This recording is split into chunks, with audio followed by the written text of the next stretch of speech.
Welcome once again, dear students. Today in this lecture, we are going to learn and understand what are the protections available to an arrested person, especially when a person is detained under preventive detention laws. Article 22 of our Constitution deals with the rights of the arrested persons. So, dear students, the first and foremost right of an arrested person is that he has a fundamental right to be informed of the grounds of arrest. This applies to everybody. Whether a person is arrested because he is suspected of or he is gravely suspected that he has committed an offense and police has arrested him, still he has a right to be informed of the grounds of arrest. And second right he has, that is right to be defended by a lawyer of his own choice. Article 22 of our Constitution says, its clause 1 says that no person who is arrested shall be detained in custody without being informed as soon as may be of the grounds of such arrest.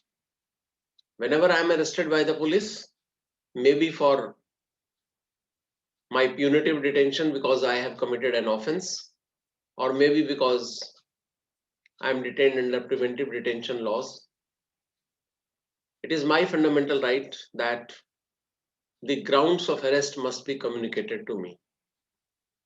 And secondly, such an arrested person shall not be denied the right to consult and to be defended by a legal practitioner of his choice. I have a fundamental right, if I am arrested, that I shall be defended by a legal practitioner of my choice. Then corresponding right is that arrested person has to be produced before a magistrate within 24 hours of the arrest, excluding the time of journey from the place of arrest to the court of judicial magistrate. So there can be no detention beyond 24 hours except by order of the magistrate. Magistrate may, after looking into the case diary of the police, if he finds that there are sufficient grounds for further detention, then magistrate may pass a remand order remanding the accused to the further judicial custody in jail. But if there are no grounds for further detention, then accused person is entitled to be released forthwith. So these are the rights of arrested person as written in Article 22, Clause 1. So dear students, in nutshell, every person who is arrested and detained in custody shall be produced before nearest magistrate within a period of 24 hours of such arrest, excluding the time necessary for the journey from the place of arrest to the court of judicial magistrate. And no such person shall be detained in custody beyond the said period of 24 hours without the authority of the magistrate. And authority of the magistrate is known as a remand order. But to these rights, there is an exception, that these rights are not available to an enemy alien. Suppose a Pakistani terrorist is arrested by the police. It is not necessary that he should be produced before nearest magistrate within 24 hours. It is also not necessary that grounds of arrest should be communicated to him. It is also not necessary that he will be entitled to be defended by a legal practitioner of his choice. Similarly, when a person is arrested under preventive detention laws, you see, whenever a person is arrested under preventive detention laws, then he has not committed any offense. Preventive detention means he is being detained in order to prevent the commission of the offences. Suppose I am a leader of opposition party and the central government or the ruling party suspects that because of my speech or because of my remaining out in the society, the offences are likely to be committed. Then I can be detained under preventive detention laws, and then these fundamental rights shall not be available to me. As Article 22, Clause 3 says, that nothing in clauses 1 and 2 shall apply A to any person who for the time being is an enemy alien, or B to any person who is arrested or detained under any law providing for preventive detention. So these fundamental rights are not available to that person who is detained under preventive detention laws.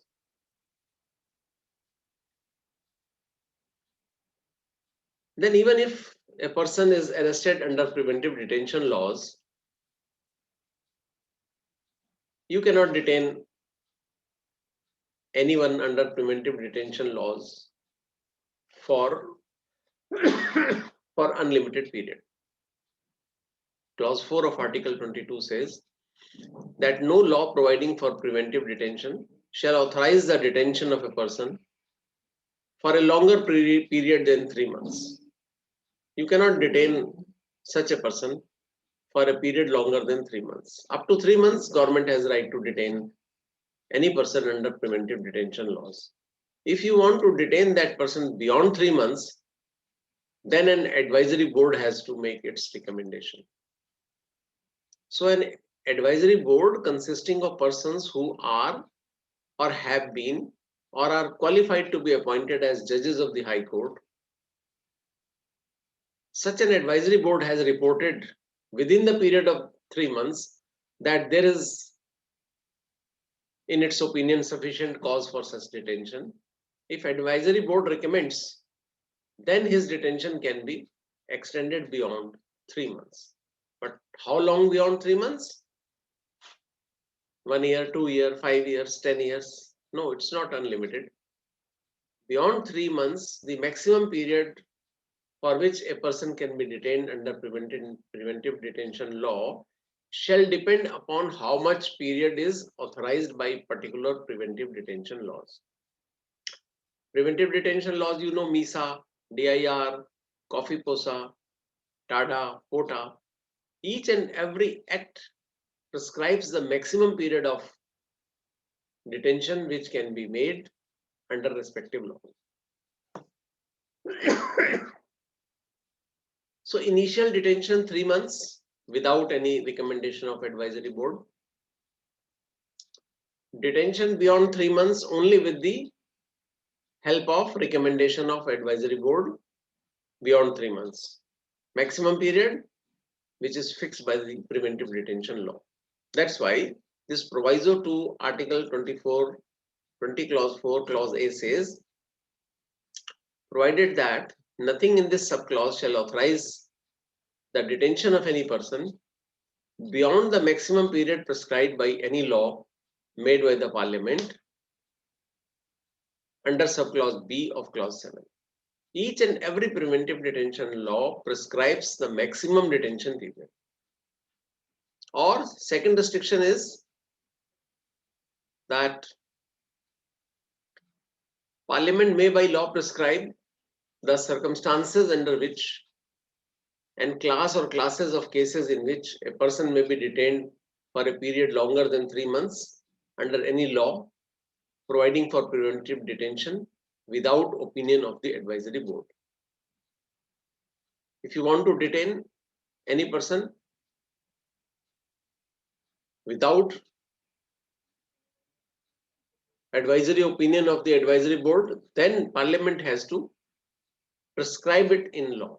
Parliament has to make a law disclosing the circumstances under which and class or classes of cases in which a person may be detained for a period longer than 3 months under any law providing for preventive detention without obtaining the opinion of an advisory board in accordance with Article 22, Clause 4. And Parliament has to provide by law the maximum period for which any person may, in any class or classes of cases, be detained under any law providing for preventive detention. Parliament has to make it clear as to what is the maximum period for which a person can be detained. And Parliament has to prescribe the procedure to be followed by an advisory board in an inquiry, because an advisory board conducts an inquiry and then makes his recommendations whether the person should be detained beyond 3 months or not. You see, dear students, this Article 22, Clause 4 was amended by 44th Amendment Act 1978, but the enforcement date is yet to be notified. There is a little bit change that advisory board shall be constituted on the recommendation of the Chief Justice of the respective High Court, but that amendment is not yet notified. So I told you the details of preventive detention laws also, like MISA, that is Maintenance of Internal Security Act, DIR, Defense of India Rules, COFI-POSA, means Conservation of Foreign Exchange and Prevention of Smuggling Activities Act 1974, National Security Act 1980, TADA 1987, that is Terrorist and Anti-Disruptive Activities Act 1987.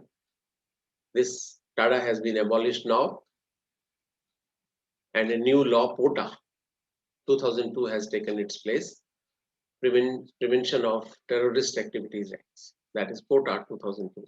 So these are the few examples of preventive detention laws under which a person may be detained for 3 months initially and beyond 3 months on the recommendation of advisory board. Dear students, we have a very important leading case decided by the Supreme Court, that is Joginder Kumar versus State of UP.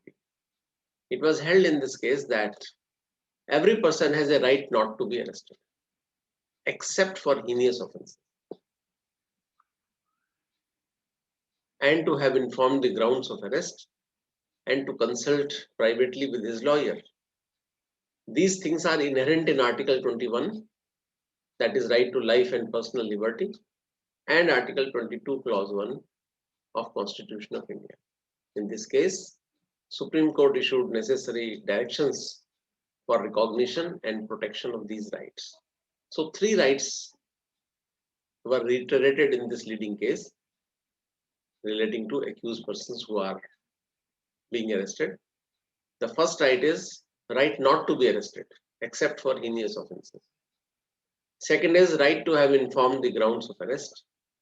And third is right to consult privately with lawyers of his own choice. And all these 3 fundamental rights are included in Article 21 and 22, Clause 1 of our Constitution. Although similar safeguards are provided in Section 56, 57, and 303 IPC also. If you read these 3 sections, they will give you the same rights. Like Section 56, it says 56 of CRPC. It says that person arrested to be taken before magistrate or officer in charge of a police station. A police officer making an arrest without warrant shall, without unnecessary delay and subject to the provisions herein contained as to bail, take or send the person arrested before a magistrate having jurisdiction in the case or before the officer in charge of a police station. So whenever a person is arrested without warrant, he should be produced before the area magistrate, judicial magistrate having jurisdiction over that area, or he should be produced before officer in charge of the police station. Similarly, we have Section 57 CRPC, reiterating the fundamental right given to the accused persons under Article 22, that person arrested not to be detained more than 24 hours. Police has to release the person after 24 hours unless his detention is extended by the competent judicial magistrate. And the section says that no police officer shall detain in custody a person arrested without warrant for a longer period than under all the circumstances of the case is reasonable, and such period shall not, in the absence of special order of the magistrate under section 167, exceed 24 hours, exclusive of the time necessary for the journey from the place of arrest to the magistrate's court. So you cannot detain a person more than 24 hours, excluding the time of journey. But after 24 hours, he can be detained only and only under section 167 of CRPC, under authority of a magistrate, and that order is known as remand order. Then third right, which is included in Article 22, is contained in section 303 CRPC. Right of person against whom proceedings are to be instituted to be defended, and defended by a pleader of his choice. This section says that any person accused of an offence before a criminal court or against whom proceedings are instituted under this code may of right be defended by a pleader of his choice. So that fundamental right is repeated here in CRPC also. And dear students, in order to protect the fundamental right of arrested persons, the Supreme Court has decided a very important case, D K Bahl versus State of West Bengal. In this case, Supreme Court gave detailed directions for arrest and detention in police custody to be followed by the authorities. Supreme Court also recognized the right of arrestee against torture and entitlement of compensation for its violation. Police cannot torture you after arrest at the police station. And if they are doing so, then arrested person is entitled to compensation also. Dear students, you must understand the distinction between preventive detention and punitive detention. The provisions of advisory board, which we have just learned, they are applicable only when a person is detained under preventive detention laws.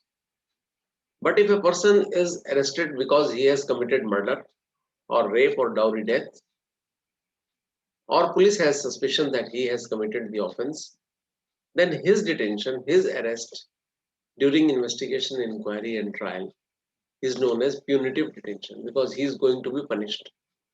Whereas under preventive detention law, the person who is detained under preventive detention laws has committed no offense and he is not going to be punished. His detention is merely preventive so that he may not commit offenses, so that his presence may not incite other people to commit the offenses. So preventive detention and punitive detention. As the word indicates, preventive detention means when a person is detained as a preventive measure where he has committed no offense. And Article 22, Clause 4 to Clause 7 deal with preventive detention.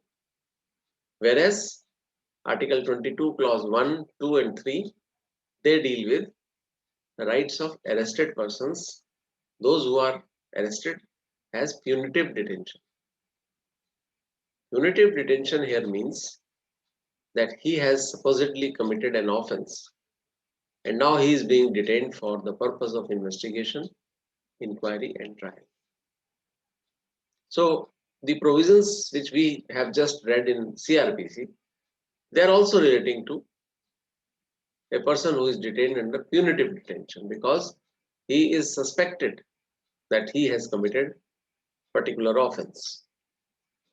Then dear students, so far as Article 22 is concerned, relating to rights of arrested persons, this article is not a complete code in itself.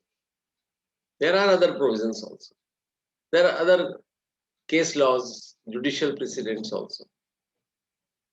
we have ratio decidendi of so many cases which protect the rights of arrested person. One such case before us is a very old case in our constitutional history. That is N K Gopalan versus State of Madras, decided by the Supreme Court way back in 1950.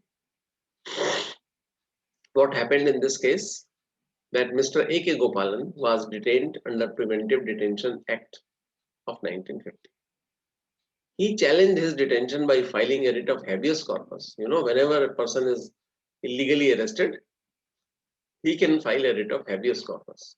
So he filed a writ of habeas corpus for his release under Article 32 of Constitution of India on the ground that Preventive Detention Act was violative of Article 19, 21 and 22. But Supreme Court took a narrow view, narrow interpretation of Article 21 and 22 and refused to consider if the procedure established by law suffered from any deficiencies. They said that this Preventive Detention Act of 1950 is okay. So Supreme Court was of the belief that each article of the Constitution was independent of each other and they are protecting the rights of the accused persons. And in this case, Supreme Court disregarded all the contentions regarding and considering that the detention could be justified merely on the ground that it was carried out according to procedure established by law. So Supreme Court in this case followed a restrictive interpretation of the expression personal liberty and term law while rejecting all principles of natural justice. And dear students, this decision was and still is being criticized in legal circles because of narrow interpretation of personal liberty. Then came, after a quarter century, another case, Manika Gandhi versus Union of India. You know, facts of this case that passport of Mrs. Manika Gandhi was impounded without giving her any opportunity of hearing. The Supreme Court deprecated this order and thus court widened the scope of expression personal liberty considerably and interpreted it in its widest amplitude. The court observed that Article 21 does not exclude Article 19, hence any law depriving a person of personal liberty would have to stand the test of Article 21 and Article 19 simultaneously. And it was directed that she will make a representation against the impounding order, which will be considered by the passport authority. Meaning thereby that a post-decisional hearing was given to Manika Gandhi, and Supreme Court wants that not only your law should be substantively fair, but the procedure which you are going to adopt should also be fair and just to the person against whom you are passing the orders. So in Manika Gandhi's case, word personal liberty was interpreted in its widest amplitude. Why? If you are impounding the passport of Mrs. Manika Gandhi, that means she cannot go abroad.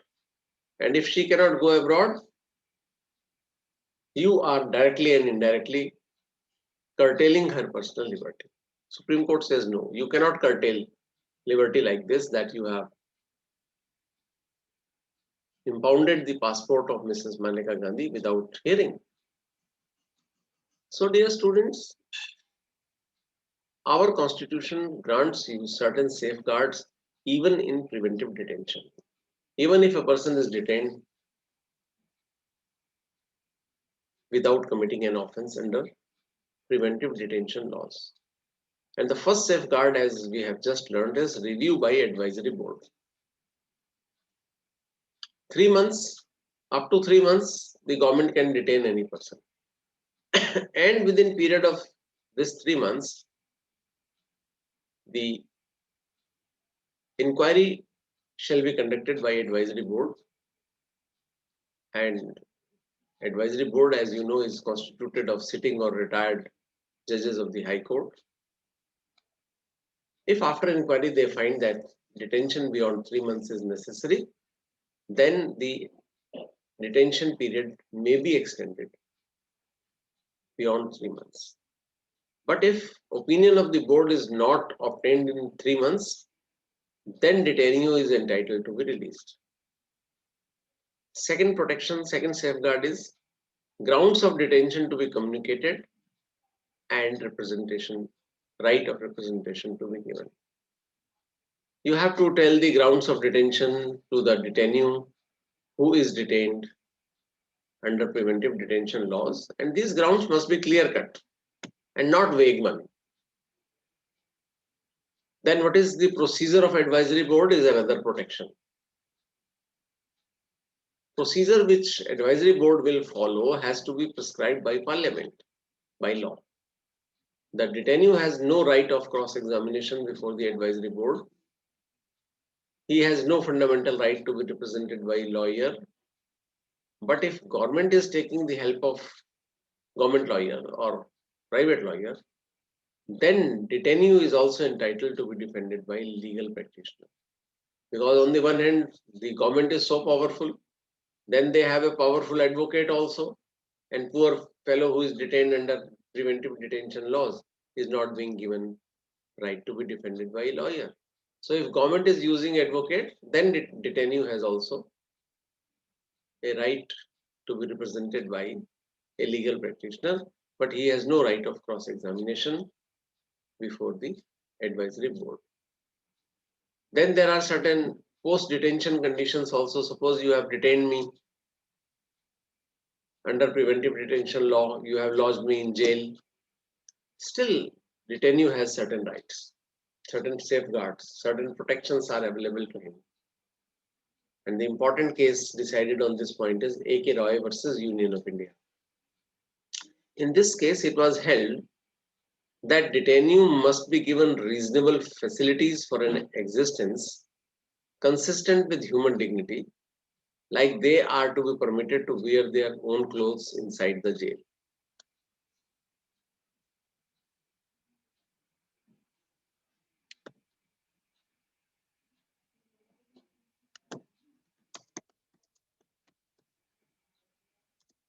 So within the jail, the detainee is entitled to certain facilities, like they are permitted to wear their own clothes.